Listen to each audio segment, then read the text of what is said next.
Welcome to the Tar education friends. Target all rounder के Tar education में मैं प्रकाश कुमार आप सभी का स्वागत करता हूं। दोस्तों, आज है 9 फरवरी 2022। देखेंगे अब तक के सभी महत्वपूर्ण करंट अफेयर्स जो आपके आगामी सभी परीक्षाओं के लिए अति महत्वपूर्ण होंगे। साथ में देखेंगे ये सभी एक्स्ट्रा फैक्ट्स जो आपको औरों से आगे रखेगा। इस क्लास का PDF आप टार एजुकेशन के इन सभी सोशल मीडिया प्लेटफॉर्म्स और वेबसाइट से विजिट करके ले सकते हैं। सभी का लिंक नीचे डिस्क्रिप्शन बॉक्स में दिया हुआ है, तो आप इन वेबसाइट पर जरूर विजिट करें और इन सभी से भी जुड़ जाएं। दोस्तों, प्रश्न यहाँ पे हिंदी इंग्लिश दोनों में है, ऑप्शंस भी हिंदी इंग्लिश दोनों में है। आपसे आग्रह है कि क्लास को अंत तक अटेंड करें, तभी आपको इस क्लास का महत्व पता चलेगा और क्लास परीक्षा उपयोगी लगे तो प्लीज वीडियो को लाइक कर देंगे। लास्ट में अपनी कुछ सेकेंड्स देकर इस क्लास को अपने अन्य एजुकेशनल ग्रुप्स फ्रेंड्स के पास शेयर करके टार एजुकेशन का सहयोग कर दें। और चैनल पर आप नए हैं या चैनल को अब तक सब्सक्राइब नहीं किए हैं तो अभी सब्सक्राइब बटन दबा दें और साथ में बेल आइकन भी दबा दें। और पहले से सब्सक्राइब कर लिए हैं तो आपका बहुत बहुत धन्यवाद। बस लाइक और शेयर कर देना है। तो चलिए बिना देर किए शुरू करते हैं आज का क्लास। आज का क्लास थोड़ा विलंब हुआ है दोस्तों, कुछ निजी कारणों से, पर्सनल कुछ काम है उसके कारण से क्लास लेट हुआ है। चलिए शुरू करते हैं। Recently, who has been appointed as the director of Vikram Sarabhai Space Center Research Center VSSC? हाल ही में किसे विक्रम साराभाई अंतरिक्ष केंद्र के निदेशक के रूप में नियुक्त किया गया है? तो इसका सही जवाब है S. उन्नीकृष्णन नायर। S. उन्नीकृष्णन नायर इनको बनाया गया है विक्रम साराभाई अंतरिक्ष केंद्र के निदेशक। और ये डॉक्टर S. सोमनाथ का स्थान लिए हैं। आपको याद आना चाहिए, 1-2 रोज पहले की न्यूज है। ये जगह लिए हैं किसका? S. सोमनाथ का। ये कौन है? अब इनको क्या बनाया गया है? इसरो के अध्यक्ष बनाया गया है S. सोमनाथ को।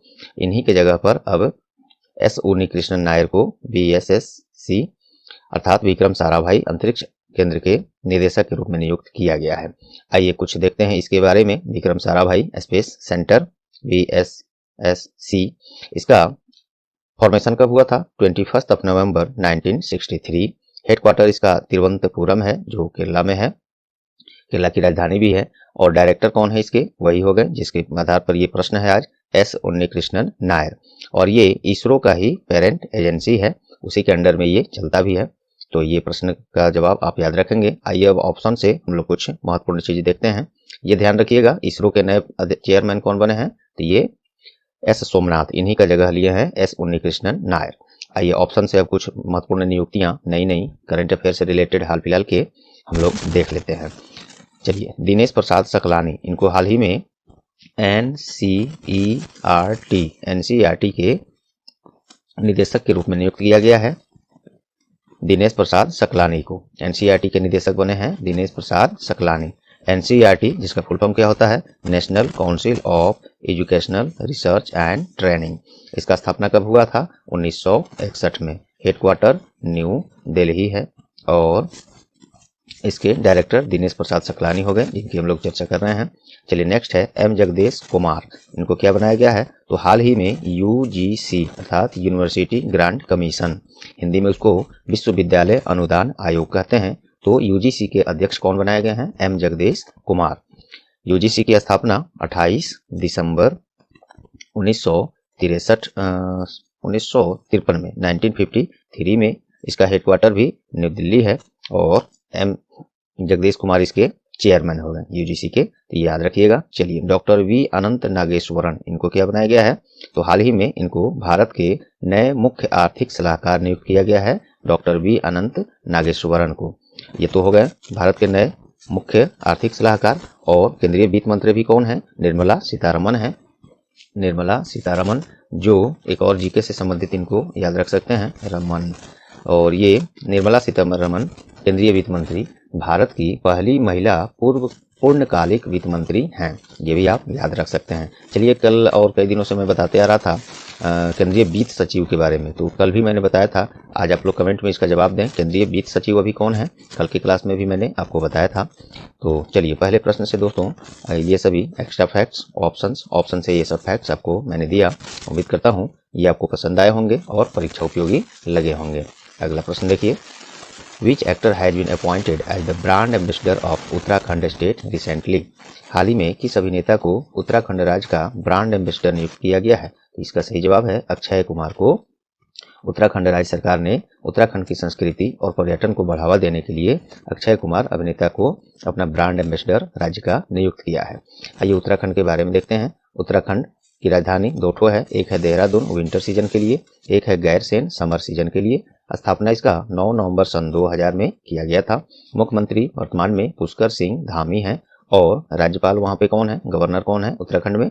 लेफ्टिनेंट जनरल गुरमीत सिंह हैं। आइए ये तो रहा एक्स्ट्रा फैक्ट। अब ऑप्शन से हम लोग देखते हैं कुछ महत्वपूर्ण ब्रांड एम्बेसडर जो लेटेस्ट में न्यूज में रहे हैं। और खास बात यह है कि ये एक अभिनेता को बनाया गया है उत्तराखंड राज्य का ब्रांड एम्बेसडर, कौन है? अक्षय कुमार। तो मैंने ऑप्शन भी वैसे ही अभिनेता को ही चुनकर लाया है जो आपके हाल फिलहाल की न्यूज में, करंट न्यूज में रहे हैं। तो आप उम्मीद कर सकते हैं कि ये सब फैक्ट्स, इतने संबंधित फैक्ट एकदम एग्जैक्टली इकट्ठा करना, सर्च करना, कलेक्ट करना, फिर आपके पास इस तरह से पेश करना, इसमें कितने एफर्ट्स लगाने होते होंगे दोस्तों, आप उम्मीद कर सकते हैं। तो बस इसके एवज में आपसे ज़्यादा कुछ नहीं, ज़्यादा कुछ क्या, बहुत बड़ा है हमारे लिए, स्टार एजुकेशन के लिए। बस वीडियो को लाइक और अपना कुछ सेकंड्स देकर इसे शेयर जरूर करें। हाँ, लेकिन केवल वही जगह करें जहाँ इसकी ज़रूरत जिनको है, जैसे एजुकेशनल ग्रुप हो गया, कंपटीशन की तैयारी अन्य बच्चे आपके फ्रेंड्स कर रहे हो, तो वहाँ पे शेयर जरूर करें दोस्तों। आपका कुछ सेकंड्स स्टार एजुकेशन के लिए वरदान साबित होगा। उम्मीद करता हूँ ये आप लोग समझेंगे और इसमें हेल्प करेंगे। आइए देखते हैं। तो उत्तराखंड राज्य का ब्रांड एम्बेसडर ये अक्षय कुमार हो गया। अब देखते हैं संजय दत्त, इनको क्या बनाया गया है? तो संजय दत्त को हाल ही में अरुणाचल प्रदेश के 50वें वर्ष समारोह के लिए अरुणाचल प्रदेश सरकार ने ब्रांड एम्बेसडर बनाया था। किनको? संजय दत्त, ये भी अभिनेता हैं। और तो अरुणाचल प्रदेश का 50वां वर्ष समारोह था। तो अरुणाचल प्रदेश के बारे में देखते हैं। 20 फरवरी 1987 को राज्य का स्थापना हुआ था। और अरुणाचल प्रदेश की राजधानी कब है? तो कब नहीं, कहाँ है? ईटानगर। ईटानगर राजधानी है अरुणाचल प्रदेश का। मुख्यमंत्री कौन है? तो पेमा खांडू मुख्यमंत्री हैं। और अरुणाचल प्रदेश के, उसी की चर्चा हो रही है। इसके राज्यपाल कौन है? तो बी डी मिश्रा इसके राज्यपाल हैं अरुणाचल प्रदेश के। तो ये सब फैक्ट्स आप याद रखिएगा। चलिए अगला देखते हैं। इम्तियाज अली को हाल ही में रशियन फिल्म फेस्टिवल के ब्रांड एम्बेसडर के रूप में नियुक्त किया गया था। किनको? इम्तियाज अली, ये भी फिल्म निर्माता है, निर्देशक हैं। इनको रशियन फिल्म फेस्टिवल के ब्रांड एम्बेसडर के रूप में नियुक्त किया गया था, याद रखिएगा इसको। चलिए रूस के बारे में भी देख लेते हैं। रूस की राजधानी मॉस्को है और मुद्रा वहां पे क्या चलता है? Russian rouble. और व्लादिमीर पुतिन वहाँ के राष्ट्रपति हैं, ये भी याद रख सकते हैं। चलिए इसी तरह से आपको भी दोस्तों सब जुबान पे रहने चाहिए, माइंड में। जैसे जैसे कुछ सामने दिखे उससे रिलेटेड फैक्ट्स आपको भी दिमाग में क्लिक करने चाहिए, तभी आपको माना जाएगा कि आप औरों से आगे हैं, औरों से बेहतर हैं। और एग्जाम्स में आजकल कितने कंपटीशन बढ़ गए हैं, आप खुद देख रहे हैं। बहुत लोग कितने न जाने 10, 15, 20 एग्जाम्स देकर बैठे हुए हैं। कारण क्या है उसका? वो सही दिशा में और सही तरीके से स्टडी का अभाव। तो आप वैसे ना बने आप। और वो जो लोग 10-20 एग्जाम्स देकर बैठे हैं, वो लोग हमारे इस बात से आहत ना हो। मैं आपको एक जोश देना चाहता हूं कि आप देखिए कि आपके एग्जाम्स प्रिपरेशन में आखिर कहाँ कमी रह रही है, क्या चूक हो रही है। इसको आप सर्च कीजिए, उसको रिमूव कीजिए, उसको आप हटाइए और नए तरीके क्या हो सकते हैं उन बच्चों से समझिए, सीखिए। उस सफल व्यक्ति और अपने पूर्व कंपटीटर से समझिए कि आखिर हाँ आज के एग्जाम्स में क्या है और कैसे आपको एग्जाम्स में अव्वल रहना है, क्या रणनीति होनी चाहिए, वो सब पकड़िए, सीखिए और तब आगे बढ़िए। और पढ़ने का ये सब तरीके आप भी अपनाइए। जैसे मैंने बताया कि आप उस तरह से पढ़ाई करें, जैसे मैंने यहाँ पे रूस के बारे में बात बताया। रूस के बारे में मैं डेटा कलेक्ट करके यहाँ सामने तो नहीं रखा हूँ, फिर भी मैंने बहुत कुछ उसके बारे में बता दिया। जबकि मुझे किसी कंपटीशन की तैयारी नहीं करनी, मैं आप लोग की तैयारी कराने के लिए हूँ। तो मुझे इतने सारे जब चीज़ें याद हो सकती हैं, मुझे कोई टेंशन नहीं कि याद होगा कि नहीं, मैं देख कर भी पढ़ा सकता था। तो ये आप लोग को ये चाहिए कि ये सब दिमाग में क्लिक करे, सब कुछ धीरे धीरे। उसको लिए ज़्यादा हेडेक नहीं करना है, बस देखते रहिए, समझते रहिए, धीरे धीरे हर चीज़ रेगुलर रहिए, स्टडी में रेगुलर रहिए। ये मेरा मेन कहना था, रेगुलर रहिएगा, सब कुछ धीरे धीरे इसी तरह से आपको भी याद होते जाएंगे, दिमाग में सब बैठेंगे, क्लिक करेंगे। आइए, तो Imtiaz Ali Russian film festival के ब्रांड एम्बेसडर बने हैं। संजय दत्त अरुणाचल प्रदेश के 50वें वर्ष समारोह में के ब्रांड एम्बेसडर बने हैं और अक्षय कुमार उत्तराखंड राज्य के ब्रांड एम्बेसडर बने हैं। ये सब हो गया यहाँ तक। अब देखते हैं ऋतिक रोशन, इनको, ये भी अभिनेता हैं जैसे कि आप लोग जानते ही हैं। इनको हाल ही में एक गेमिंग कंपनी है गेम्स 24x7, ये गेमिंग कंपनी है, इसने अपना ब्रांड एम्बेसडर अभिनेता ऋतिक रोशन को बनाया है। ये सभी फैक्ट्स आप याद रखेंगे। चलिए अगला प्रश्न देखते हैं। दोस्तों मैंने बताया ऊपर में ही कि कुछ व्यक्तिगत कार्यों के कारण काफ़ी क्लास लेट हो जा रहा है और कंटेंट तो ऐसे एक भी नहीं छोड़ा जा रहा है। आपको इसके लिए चिंता नहीं करना है, भले ही चाहे जितना ही देर हो जाए कंटेंट में कोई कमी नहीं रहेगा। हाँ, यहाँ पे मैं MCQ बहुत कम ही क्वेश्चनों में फिट करके ला रहा हूँ, एक दो चार रोज से आगे सब सुधर जाएगा, थोड़ा सी समय की कमी है। हाँ, करंट न्यूज आपके एग्जाम से रिलेटेड जो भी बन रहे हैं न्यूज़पेपर्स एजेंसी में, उसमें कोई कमी नहीं है, वो पूरा आपको रिसर्च करके हम लोग बिल्कुल ला रहे हैं। चलिए अगला प्रश्न यहाँ से देखते हैं एक्स्ट्रा फैक्ट के साथ। हाल ही में RPF अर्थात रेलवे सुरक्षा बल, रेलवे प्रोटेक्शन फोर्स के द्वारा मानव तस्करी को रोकने के लिए कौन सी ऑपरेशन चलाई गई है? ये है ऑपरेशन आहट। ऑपरेशन आहट चलाया गया है RPF के द्वारा। इसके तहत क्या होगा, तो मानव तस्करी से पीड़ित लोगों को बचाया जाएगा, उनको सुरक्षा दिया जाएगा। अभी केंद्रीय रेल मंत्री कौन है? श्री अश्वनी वैष्णव है। आइए कुछ और रेलवे पुलिस फोर्स RPF के बारे में देखते हैं। RPF अर्थात रेलवे प्रोटेक्शन फोर्स, स्थापना इसका 2 जुलाई 1872 में और हेडक्वार्टर न्यू दिल्ली है और डायरेक्टर जनरल इसके महानिदेशक कौन है? संजय चंद्र। चलिए रेलवे के बारे में कुछ एक्स्ट्रा फैक्ट देख लेते हैं हम लोग। भारतीय रेल भारत में पहली बार ट्रेन 16 अप्रैल 1853 को बॉम्बे के बोरी बंदर स्टेशन से थाने स्टेशन के बीच 34 किलोमीटर की दूरी के लिए पहली बार चलाई गई थी। और रेलवे बोर्ड की स्थापना 1905 में हुई थी। भारतीय रेलवे में कुल 18 रेलवे जोन है, जिसमें कोलकाता मेट्रो इंक्लूडेड है। चलिए भारत के पहले रेल मंत्री कौन थे? जॉन मथाई। ये तो पहले थे, वर्तमान में कौन है? तो श्री अश्वनी वैष्णव। और सबसे महत्वपूर्ण एक और है, रेलवे बोर्ड के नए अध्यक्ष और कार्यकारी अधिकारी कौन है? बहुत बार ये प्रश्न पूछा जाता है, तो हाल ही में बने हैं विनय कुमार त्रिपाठी। तो देखिए तीसरे प्रश्न से इतने सारे फैक्ट्स आपको मिले। उम्मीद करता हूँ आपको ये परीक्षा उपयोगी लगे होंगे और हैं भी बिल्कुल। हाल ही में किस राज्य के द्वारा लड़कियों के लिए आत्मरक्षा प्रशिक्षण कार्यक्रम अर्थात सेल्फ डिफेंस ट्रेनिंग जिसे कहेंगे, ये Obavva art of self defence training ये लॉन्च किया गया है? किस राज्य के द्वारा? तो कर्नाटक के द्वारा। इस प्रशिक्षण कार्यक्रम के द्वारा 50,000 से अधिक लड़कियों को सेल्फ डिफेंस प्रशिक्षण इसके तहत दिया जाएगा। और चलिए कर्नाटक के बारे में जानते हैं। राजधानी बेंगलुरु है। स्थापना इसका राज्य का 1 नवंबर 1956 में। मुख्यमंत्री बसवराज बोमोई हैं और राज्यपाल थावरचंद गहलोत हैं। चलिए नेक्स्ट देखते हैं। स्वास्थ्य मंत्री के द्वारा बच्चों और गर्भवती महिलाओं के लिए कौन सी योजना लॉन्च किया गया है? तो मिशन इंद्रधनुष 4.0। ये केंद्रीय स्वास्थ्य मंत्री कौन है? मनसुख मंडाविया। इन्हीं के द्वारा बच्चों और गर्भवती महिलाओं को गंभीर बीमारियों से बचाने के लिए ये मिशन इंद्रधनुष 4.0 लॉन्च किया गया है। केंद्रीय स्वास्थ्य मंत्री मैंने बताया मनसुख मंडाविया और महिला और बाल विकास मंत्री कौन है? स्मृति जुबिन ईरानी। चलिए नेक्स्ट है। हाल ही में किस देश ने क्रिकेट खेल के इतिहास में 1001 दिवसीय अर्थात जिसे आप ODI कहते हैं अर्थात 1 डे इंटरनेशनल मैच खेलने वाला पहला देश बन गया है? तो ये बना है भारत। क्रिकेट खेल के इतिहास में ODI 1 डे इंटरनेशनल 1000 मैच खेलने वाला पहला देश अपना देश भारत बन गया है। और ऑस्ट्रेलिया 958 ODI के साथ दूसरे स्थान पर है, ये भी याद रख सकते हैं। भारत जो 1000 जो विश्व में सबसे ज़्यादा क्रिकेट खेल के इतिहास में सबसे ज़्यादा ODI खेलने का रिकॉर्ड बनाया है 1000 मैच, इसमें से 519 मैच में जीत दर्ज किया गया है, जिसमें से 2 वर्ल्ड कप है। ODI 50 ओवर का जो ODI वर्ल्ड कप होता है वो, और एक T20 वर्ल्ड कप भी है।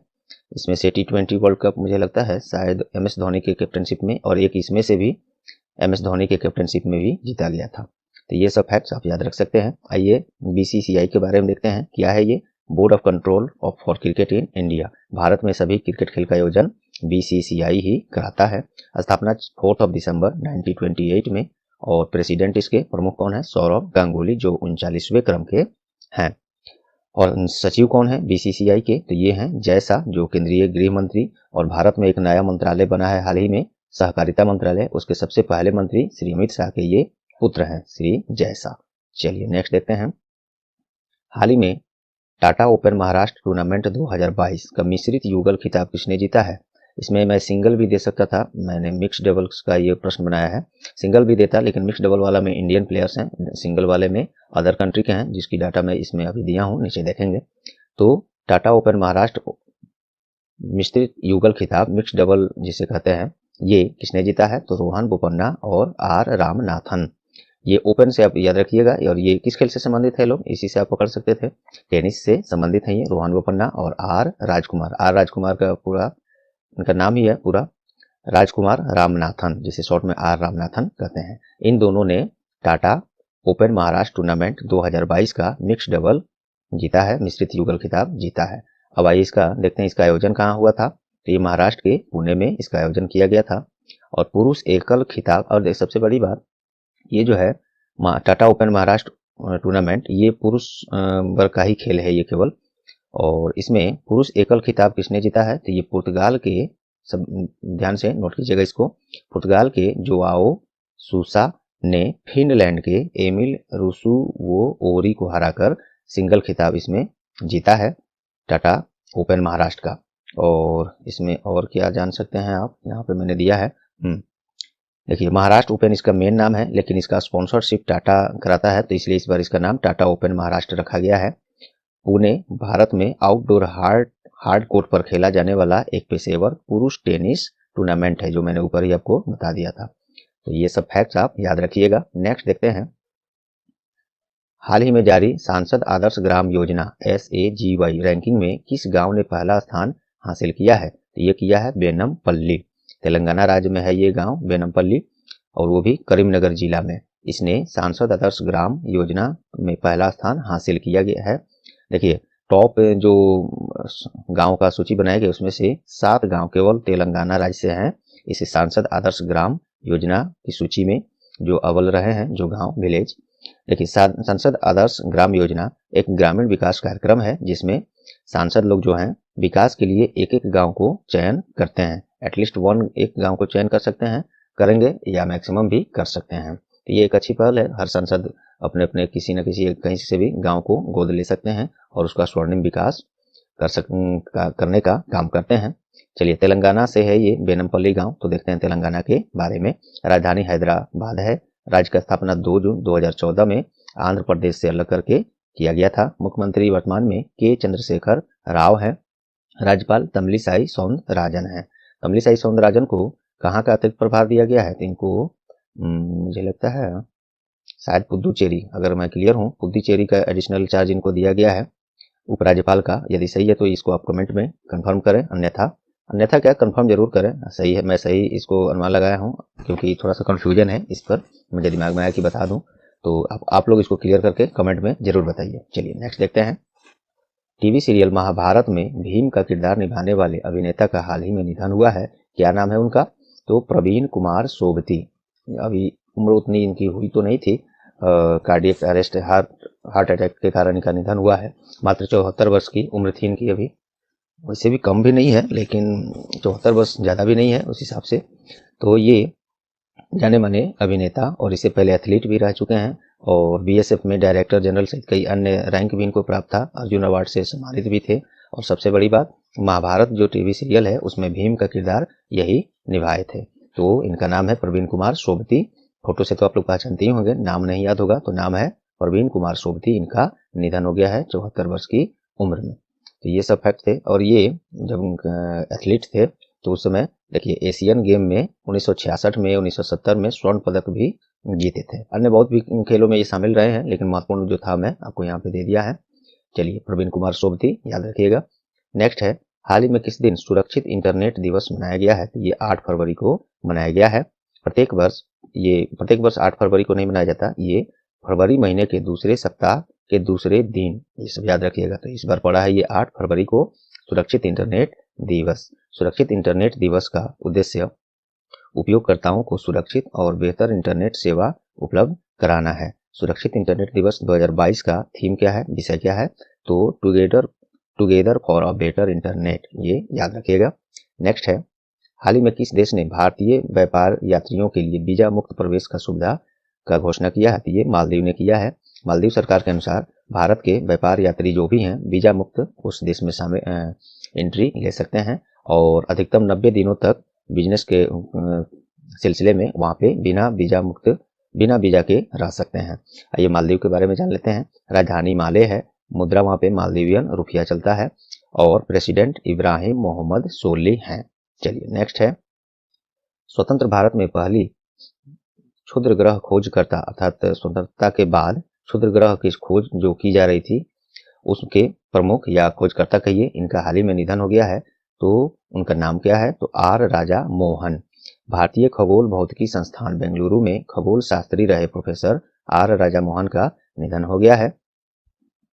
आजादी के बाद क्षुद्र ग्रह खोज का नेतृत्व इन्हीं के, जो टीम था उसका नेतृत्व इन्हीं के द्वारा किया जा रहा था।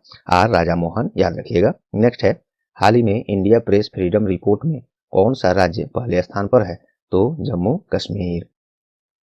जम्मू कश्मीर इसमें है। इंडिया प्रेस फ्रीडम रिपोर्ट है क्या ये रिपोर्ट? देखिए, rights and risk analysis group द्वारा जारी किया गया है इंडिया प्रेस फ्रीडम रिपोर्ट। इसके अनुसार देश में 13 मीडिया हाउस, मीडिया घराना, अखबारों को निशाना बनाया गया है। 108 पत्रकारों पर हमला किया गया, जिसमें 6 पत्रकार मारे गए हैं। ये एक रिपोर्ट की चर्चा मैं कर रहा हूँ।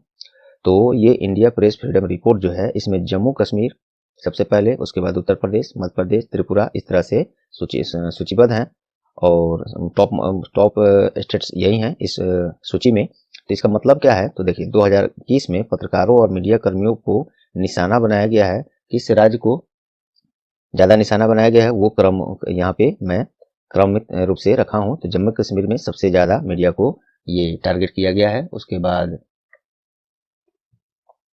उत्तर प्रदेश है, मध्य प्रदेश है, ये सब याद रखिएगा। चलिए, तो नेक्स्ट क्वेश्चन देखते हैं।